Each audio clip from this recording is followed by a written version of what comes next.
नमस्कार, मैं रवीश कुमार। दिल्ली के मुख्यमंत्री अरविंद केजरीवाल और झारखंड के पूर्व मुख्यमंत्री मधु कोड़ा 15 सितंबर के दिन केजरीवाल के इस्तीफे पर बीजेपी के बयानों से लगा कि कोर्ट से उन्हें सजा ही हो गई है, उनके पास कोई नैतिक शक्ति नहीं बची। लेकिन उसी दिन झारखंड में पूर्व मुख्यमंत्री मधु कोड़ा प्रधानमंत्री मोदी के साथ मंच साझा करते हैं। इस वीडियो को देखिएगा, पता चलेगा कि राजनीतिक दलों के लिए भ्रष्टाचार कितना गंभीर मुद्दा है और तमाम आरोपों के बाद भी कोई व्यक्ति राजनीति में कितना महत्वपूर्ण बना रह जाता है। मोदी और मधु कोड़ा का एक मंच पर होना भारतीय राजनीति के उन मुद्दों की अपार सफलता है जिन्हें खत्म करने का दावा प्रधानमंत्री नरेंद्र मोदी 10 साल से किए जा रहे हैं। मधु कोड़ा को दिल्ली के पटियाला कोर्ट से कोयला घोटाले से जुड़े एक मामले में काफी सख्त सजा हुई, इतनी कि चुनाव भी नहीं लड़ सकते। लेकिन प्रधानमंत्री मोदी के साथ मंच साझा कर बीजेपी को चुनाव लड़वा रहे हैं। जमशेदपुर की सभा में आगे की कतार में मधु कोड़ा को देखा जा सकता है। जिस व्यक्ति को सजा हुई है उस व्यक्ति को बीजेपी में शामिल भी कराया गया और अब वे मंच पर भी नजर आ रहे हैं। यानी साथ दिखने और ना दिखने का राजनीतिक संकट या हिचक भी प्रधानमंत्री मोदी की राजनीति में अब समाप्त हो जाती है। यह मत भूलिएगा कि मधु कोड़ा के प्रभाव वाले इलाके में सभा करने के लिए प्रधानमंत्री मोदी ने 130 किलोमीटर की सड़क यात्रा की। बारिश के कारण पहले उन्होंने रांची से भी सभा को संबोधित किया, लेकिन बीजेपी को कोल्हान इलाके में अपना प्रभाव दिखाना था, इसलिए प्रधानमंत्री 2-2.5 घंटे की सड़क मार्ग से यात्रा करते हैं, जमशेदपुर जाते हैं। प्रभात खबर की रिपोर्ट में लिखा है कि मंच का संचालन गीता कोड़ा ने किया। मधु कोड़ा उस मंच पर प्रमुखता से बैठे हैं और पोस्टर में भी उनका चेहरा अब प्रमुख नेताओं में शामिल हो चुका है। जनवरी 2022 में प्रधानमंत्री नरेंद्र मोदी इसी तरह सड़क मार्ग के रास्ते पंजाब के बठिंडा से फिरोजपुर की ओर रवाना हुए। जब किसानों के प्रदर्शन के चलते कुछ मिनट तक उनका काफिला फ्लाईओवर पर रुका रहा।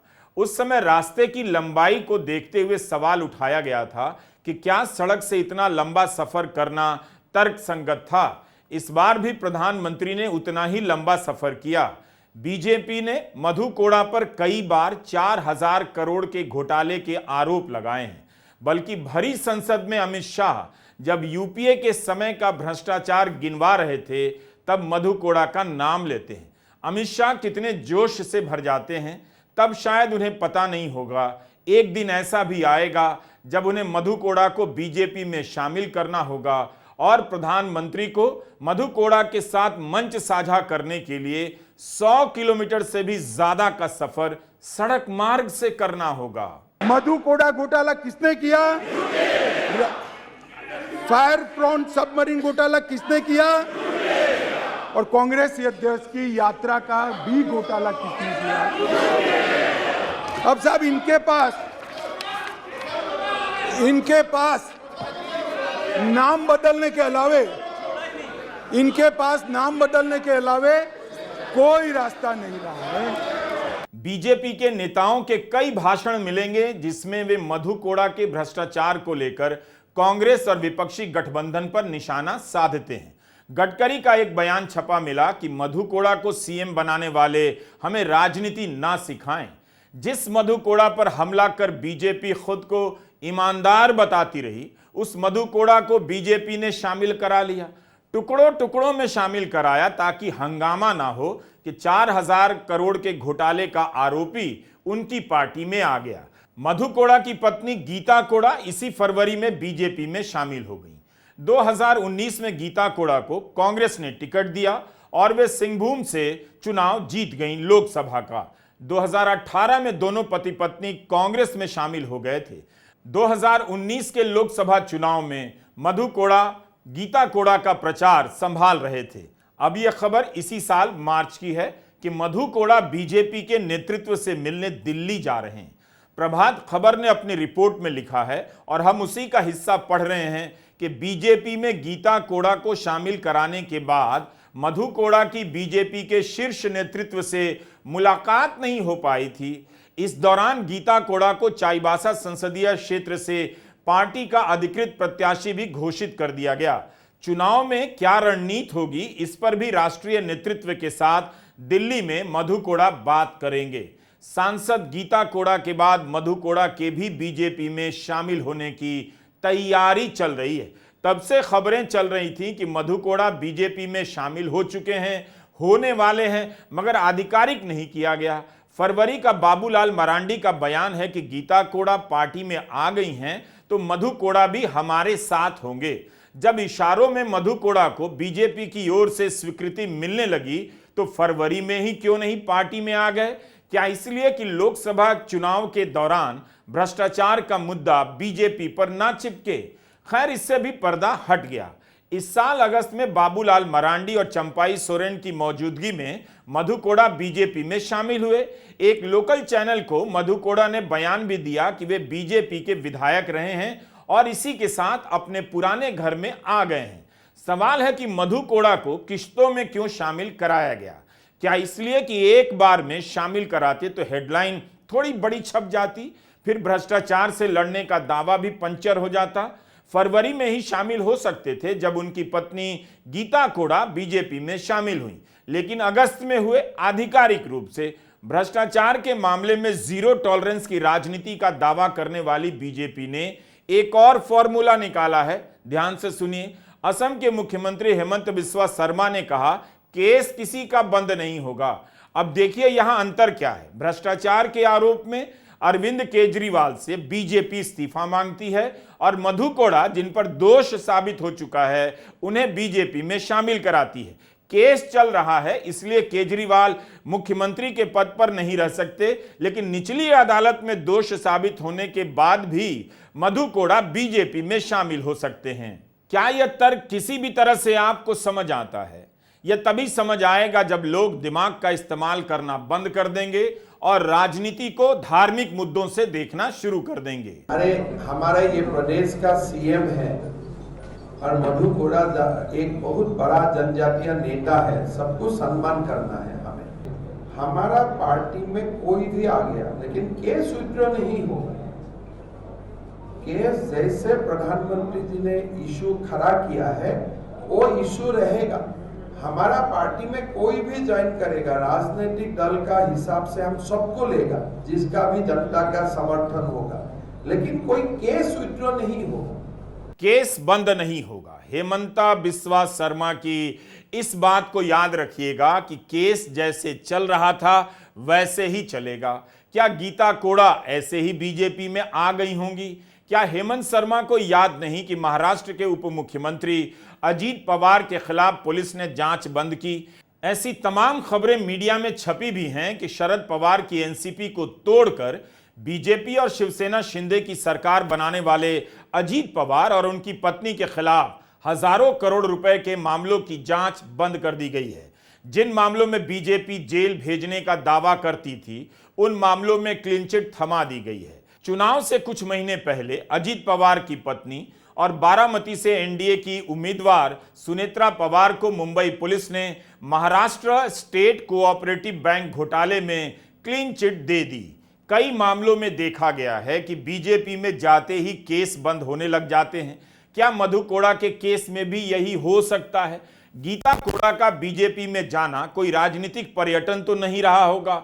वैसे फरवरी 2024 में जब वे बीजेपी में शामिल हुई और बीजेपी ने उन्हें चाईबासा से उम्मीदवार बनाया तो वे चुनाव हार गईं, जबकि वे उसी सीट से कांग्रेस के टिकट पर जीत गई थीं। 2019 के चुनाव में गीता कोड़ा ने बीजेपी के प्रदेश अध्यक्ष लक्ष्मण गिलुआ जैसे बड़े नेता को हरा दिया था।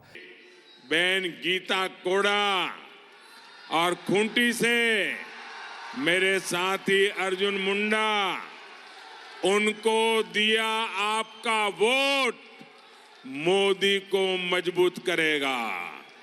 इनको मिला आपका वोट सीधा सीधा मोदी तक जाएगा।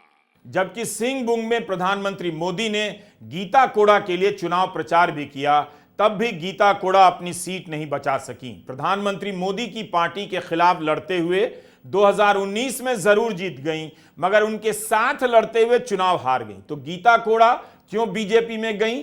क्या इसलिए? हमारा सवाल है कि उनके पति को मुकदमों से राहत मिलेगी। कोल्हान में लोकसभा की 2 सीटें आती हैं, जमशेदपुर और सिंहभूम, और विधानसभा की 14 सीटें आती हैं। 2019 के चुनाव में बीजेपी इन सभी 14 सीटों पर हार गई थी। झारखंड मुक्ति मोर्चा से बीजेपी में आए चंपाई सोरेन भी कोल्हान इलाके में प्रभाव रखते हैं और यहां कोल्हान टाइगर के नाम से जाने जाते हैं।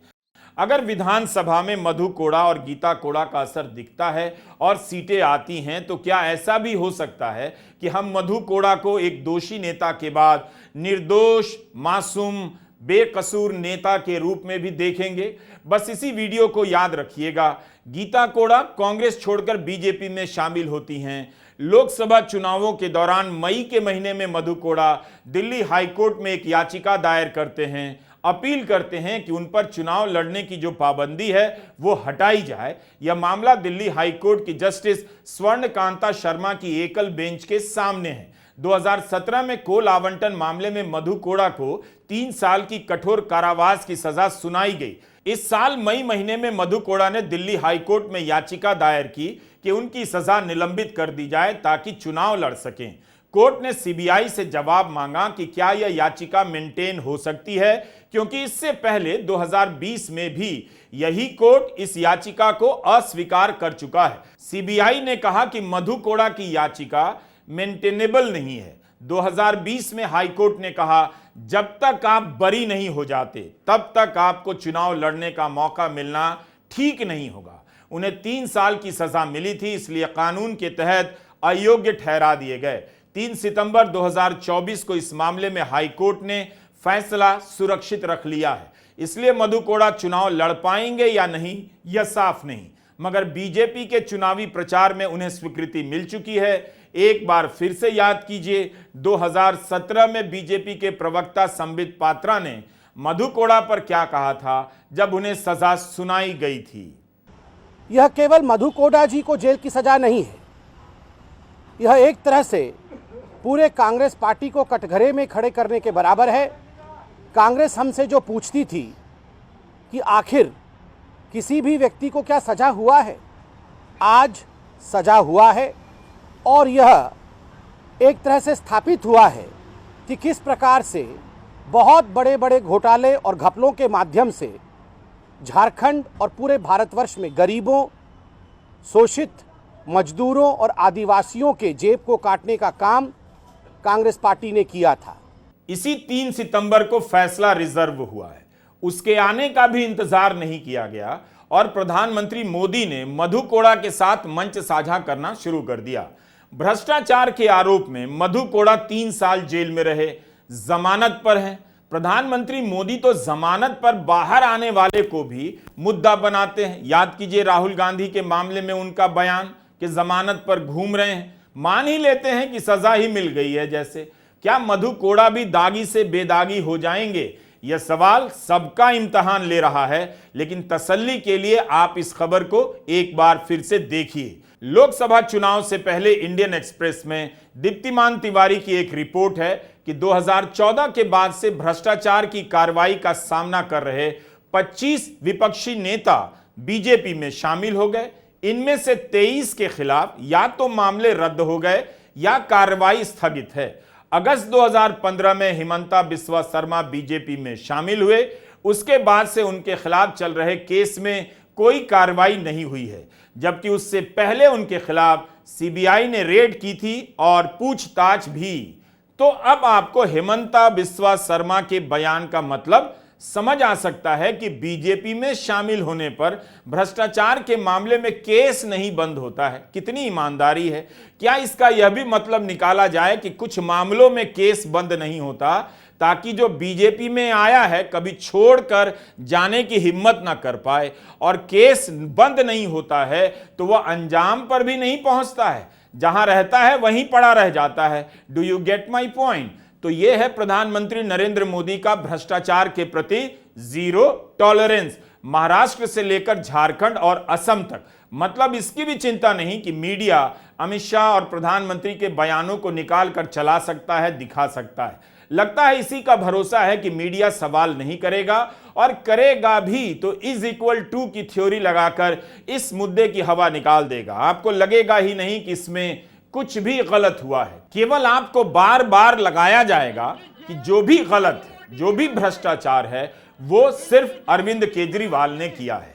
केजरीवाल को इस्तीफा दे देना चाहिए था। बीजेपी भूल गई कि केजरीवाल और सिसोदिया के मामले में सुप्रीम कोर्ट ने जांच एजेंसियों के बारे में क्या क्या कहा है। केजरीवाल को सजा नहीं हुई है, लेकिन बहसों में बीजेपी उन्हें भ्रष्टाचारी साबित करने में कोई कसर नहीं छोड़ती है। विडंबना देखिए कि जिस दिन प्रधानमंत्री मोदी के साथ मधु कोड़ा मंच साझा कर रहे थे, उसी दिन बीजेपी के राज्यसभा सांसद और प्रवक्ता सुधांशु त्रिवेदी मधु कोड़ा का नाम लेकर केजरीवाल को इस्तीफे की नैतिकता समझा रहे थे। 2008 में मधु कोड़ा झारखंड के मुख्यमंत्री के रूप में जेल में थे। 2006 में शिबू सोरेन झारखंड के मुख्यमंत्री के रूप में जेल में थे। 2000 में करुणानिधि तमिलनाडु के मुख्यमंत्री थे और जेल में थे। 1997 में लालू प्रसाद यादव बिहार के मुख्यमंत्री थे और जेल हुई थी। और 1996 में जयललिता जी को जेल हुई थी। मगर इसमें से किसी ने भी कम से कम इतनी नैतिकता तो निभाई कि जेल में जाने से पहले इस्तीफा दे दिया। केजरीवाल जी, मैंने इतना बता दिया कि ये जेल में जाने का खेल, ये सब गैर भाजपा थे और हमारी सरकारें नहीं थी। भ्रष्टाचार के आरोप में जेल जाने वाले मुख्यमंत्रियों के क्लब और श्रृंखला में तो आप शामिल हो गए, मगर उसमें भी आपने एक नया कीर्तिमान बना दिया कि आप जेल से ही रहकर सत्ता लोलुपता की एक नई नजीर आपने देश के सामने रखी। मधु कोड़ा और गीता कोड़ा कांग्रेस में भी थे, यह सही है। तभी तो बीजेपी कांग्रेस पर आरोप लगाया करती थी। अब बीजेपी ने उन्हें अपने पाले में ले लिया। मधु कोड़ा को इसकी क्या कीमत मिलेगी, यह जल्दी ही पता चल जाएगा। मधु कोड़ा का बीजेपी में जाना और प्रधानमंत्री मोदी का उनके साथ मंच साझा करना एक बड़ी घटना है। इससे पता चलता है कि करप्शन करना कोई अपराध नहीं, बस आपके पीछे एक वोट बैंक होना चाहिए। आपको कोई भी गले लगा सकता है। बीजेपी ने झारखंड की राजनीति में अपने आप को जिन मुद्दों पर खड़ा किया, उनमें प्रमुख मुद्दों में से एक है कोड़ा के भ्रष्टाचार का मामला। मधु कोड़ा लूटराज, यह उस किताब का नाम है जिसे झारखंड बीजेपी के एक दिग्गज नेता सरयू राय ने लिखी। 2012 में उनकी किताब पर रोक लगाने के लिए मधु कोड़ा झारखंड हाईकोर्ट गए और कोर्ट ने रोक लगाने से इनकार कर दिया। सरयू राय ने बीजेपी के मुख्यमंत्री रघुवर दास के खिलाफ भी भ्रष्टाचार के कई आरोप लगाए और अंत में बीजेपी छोड़ दी। 2019 में रघुवर दास के खिलाफ निर्दलीय लड़े और उन्हें हरा भी दिया। रघुवर दास ओडिशा के राज्यपाल हैं। अब इस किताब के लेखक जनता दल यूनाइटेड में शामिल हैं। अगर बीजेपी के साथ गठबंधन हुआ तो मधु कोड़ा और रघुवर दास के खिलाफ भ्रष्टाचार के मामले में मोर्चा खोलने वाले सरयू राय क्या करेंगे? मगर सवाल यह है कि जब प्रधानमंत्री मोदी के सामने कोई नैतिक संकट नहीं है, तो सरयू राय क्यों इसकी नैतिकता ढोते रहें? देश का एक प्रधानमंत्री जिन्हें उनकी पार्टी के नेता समर्थक सबसे मजबूत बताते हैं, समझौता नहीं करने वाला बताते हैं, तुष्टीकरण नहीं करने वाला बताते हैं, वो प्रधानमंत्री नरेंद्र मोदी मधु कोड़ा के आगे नतमस्तक नजर आते हैं, चुप नजर आते हैं। बस ये तुष्टीकरण नहीं है, ये अपनी राजनीति का संतुष्टीकरण है। हम सत्ता से संतुष्ट रहें काफी है।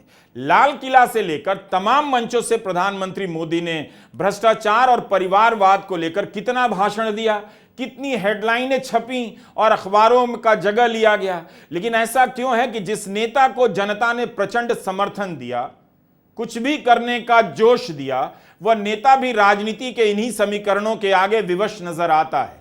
बड़े बड़े फैसले लेने का हामी भरने वाले प्रधानमंत्री मोदी क्या मधु कोड़ा और अजीत पवार को बीजेपी में शामिल कराने और साथ लेकर चलने को भी बड़ा फैसला कहेंगे?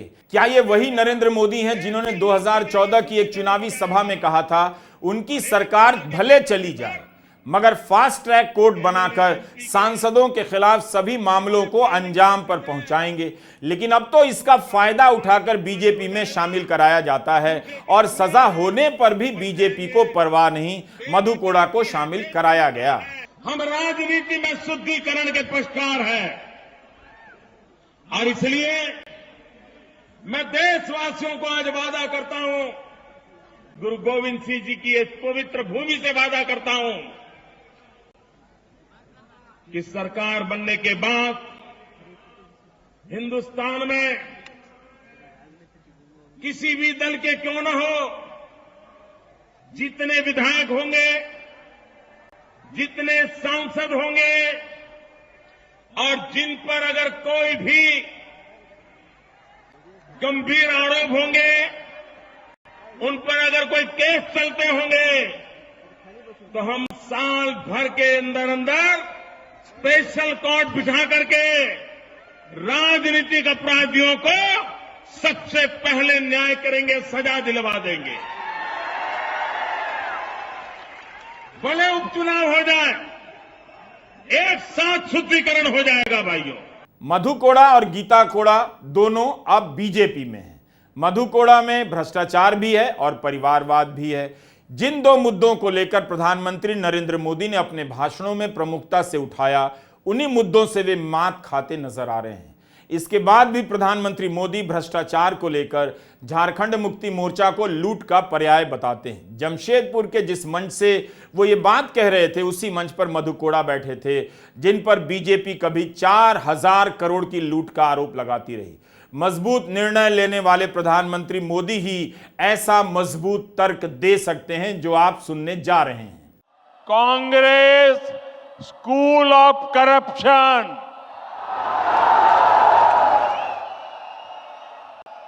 झारखंड मुक्ति मोर्चा ने 5 साल में केवल एक ही काम किया है, झारखंड की लूट और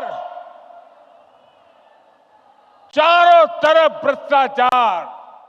अगर गोदी मीडिया का हाल बुरा नहीं होता तो सारे सवालों और तथ्यों को ठीक से एक साथ रख दिया जाता, मगर प्रधानमंत्री की सभा के बाद अखबारों में जो खबरें छपी हैं, हेडलाइनें छपी हैं, उनका अध्ययन कीजिए। आपको पता चलेगा मधु कोड़ा का प्रसंग या तो गायब है या कमजोर तरीके से कहीं किसी किनारे मौजूद है। प्रधानमंत्री मोदी हेमंत सोरेन पर भ्रष्टाचार के आरोप लगाते हैं, मगर इस सवाल का जवाब नहीं देते कि लोकसभा चुनाव से पहले हेमंत सोरेन को किस आरोप में गिरफ्तार किया गया। 5 महीने के लिए एक मुख्यमंत्री को जेल में डाला गया। कम से कम अखबार यही छाप दें कि हेमंत सोरेन को जमानत देते हुए झारखंड हाईकोर्ट ने क्या कहा। होता यह है कि केवल मोदी का बयान हेडलाइन में छपता है। अखबार हो या टीवी वाले चालाकी से बाकी चीजें भुला देते हैं, गायब कर देते, बार बार याद नहीं दिलाते। झारखंड हाईकोर्ट के जस्टिस रॉनगन मुखोपाध्याय ने अपने फैसले में लिखा, हेमंत सोरेन के खिलाफ बहुत ही व्यापक संभावनाओं के आधार पर केस बना दिया गया है। इसका साधारण मतलब यही हुआ कि मनगढ़ंत बातें बनाकर उन्हें गिरफ्तार किया गया। अदालत ने कहा कि केस देखने से नहीं लगता कि 8.86 एकड़ जमीन की खरीद और स्वामित्व के मामले में हेमंत सोरेन सीधे तौर पर या किसी और तरीके से जुड़े हैं। फैसले में लिखा है कि 2010 में कुछ लोगों ने आरोप लगाया, उनके पास कोई ठोस आधार नहीं, लेकिन पीएमएलए का केस बना दिया गया। इस फैसले के खिलाफ ईडी सुप्रीम कोर्ट भी गई और सुप्रीम कोर्ट ने भी झारखंड हाई कोर्ट के इस फैसले को सही ठहराया। इतनी बड़ी हार के बाद बीजेपी कोई सफाई नहीं देती है। अब आप सोचिए, कोई आधार नहीं, हेमंत सोरेन को जेल में डाल दिया गया। भ्रष्टाचार का मुद्दा बनाने के लिए बीजेपी विपक्ष के नेताओं को जेल में डलवाती रही है, और जो जेल गए हैं, जिन्हें सजा मिल चुकी है, उसे बीजेपी में मिला भी लेती है। इस अंतर्विरोध को कैसे समझा जाए? यही कि यह सब धर्म की चाशनी में लपेटकर पेश किया जाता है। उसकी पृष्ठभूमि में घुसपैठ का ऐसा भूत खड़ा कर दिया जाएगा ताकि जनता इन सब बातों पर ध्यान ही ना दे। झारखंड मुक्ति मोर्चा ने अपने ट्विटर हैंडल से फोटो ट्वीट करते हुए कहा है कि भाजपा मधु कोड़ा की पूरे रौब से फोटो अपने सबसे बड़े नेताओं संग लगा रही है। आज मधु कोड़ा को बीजेपी के मंच पर जगह मिल रही है, लेकिन 2014 में जब राज्य में विधानसभा का चुनाव हो रहा था, तब अमित शाह ने कहा था कि कांग्रेस मधु कोड़ा का इस्तेमाल कर झारखंड में 4000 करोड़ की लूट कर रही है। दिसंबर 2014 में तीसरे चरण के चुनाव के दौरान रैली करते हुए अमित शाह ने बर्मों से यह बयान दिया, 4000 करोड़ रुपए का घपला कर दिया। घपला करके वो महाशय तो जेल में चले गए, मगर इनके साथ एक भी कांग्रेसी नेता गया क्या? बताइए। नहीं। आप मानते हैं 4,000 करोड़ का घपला मधु कोड़ा कांग्रेस के सहयोग के बगैर कर सकते हैं? मानते हैं? बीजेपी को झारखंड में नेता चाहिए, अपनी पार्टी में नहीं है तो किसी और दल से चाहिए। भ्रष्टाचार के आरोप हैं या दोषी साबित हो चुके हैं तब भी चाहिए। वो इसलिए चाहिए क्योंकि लोकसभा चुनाव में बीजेपी झारखंड में अनुसूचित जनजाति के लिए सुरक्षित सभी 5 सीटें हार गई। इनमें से 4 आरक्षित सीटों में से उसे 1.2 लाख से ज्यादा मतों के अंतर से हार का सामना करना पड़ा और अर्जुन मुंडा तक हार गए। 2019 में झारखंड विधानसभा चुनाव में हार के बाद बीजेपी ने अपने नाराज आदिवासी नेता बाबूलाल मरांडी तक को वापस बुलाया, उन्हें राज्य का पार्टी अध्यक्ष बना दिया। मधु कोड़ा और गीता कोड़ा को लाने पर भी सिंहभूम की सीट बीजेपी हार गई। मधु कोड़ा को अपनाकर बीजेपी भ्रष्टाचार के आरोपों को अपने घर ले आई है। जिन आरोपों को कीचड़ की तरह दूसरों पर उछाला करती थी, अब उस कीचड़ में कमल खिलाएगी। नमस्कार, मैं रवीश कुमार।